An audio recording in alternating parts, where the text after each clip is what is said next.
extraordinaire, historique. Premier Hudon, deuxième Martin, troisième Vanderpool, quatrième. Avec un suspense qu'on n'avait même pas osé espérer. Le peloton qui compte alors 1 minute 15 de retard. Eh bien, pour l'arrivée du Tour à Nice, j'ai choisi de vous faire une pissaladière. Tout d'abord, on émince les oignons.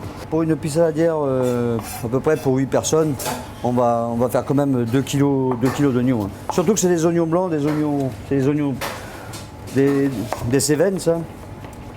Donc c'est quand même des oignons nouveaux et ça a beaucoup d'eau. Donc ça fond, évidemment, ça fond beaucoup hein, de l'huile d'olive. Hein.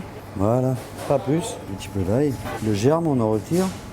Ah, tout simplement, on écrase, voilà, comme ça. Et après, il suffit juste, attention, on met l'ail directement dedans. On va laisser tomber comme ça tranquillement. On va mettre un peu d'herbe de Provence. On met juste un petit peu de fleur de thym dedans. Là, c'est des anchois. Donc on va faire la pisala, comme on appelle ça dans le sud. C'est les anchois, là, c'est les anchois boîte. Hein. Ici, j'enlève l'excédent d'huile. On va mettre du vin blanc dans la casserole et prendre mes anchois. On va faire la pâte, c'est comme une pâte à pain, mais avec de la levure en plus, la pissaladière. Le beurre, je vais le mettre à fondre. Je vais mélanger le sel avec la farine. On va faire un petit nid. Je vais juste garder un petit peu de farine pour étaler les 25 grammes de levure. C'est juste à ramollir avec de l'eau tiède. Hein. Un conseil, hein, c'est de ne pas mettre en contact le sel et la levure. Le sel empêche la levure de se lever. On met au milieu comme ça. Voilà. On n'a pas peur de tout mettre hein, ici. On met même voilà, l'huile d'olive, les herbes de Provence et le beurre.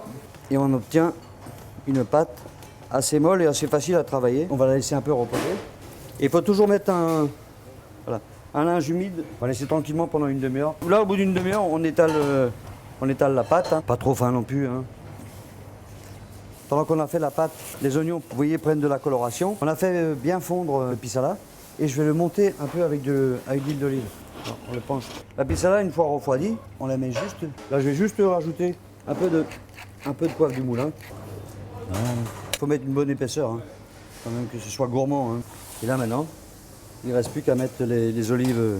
On essaye de les ranger un peu comme des rangs d'oignons. On va laisser un peu lever. Il faut bien compter une demi-heure. Vous voyez, hop, elle est tout à fait bien souple et on sent qu'elle a gonflé. Donc tout de suite, on va l'enfourner à 220 degrés. On va laisser pendant 5 minutes comme ça. Et ensuite, on va descendre à 180. On va le laisser 20 minutes.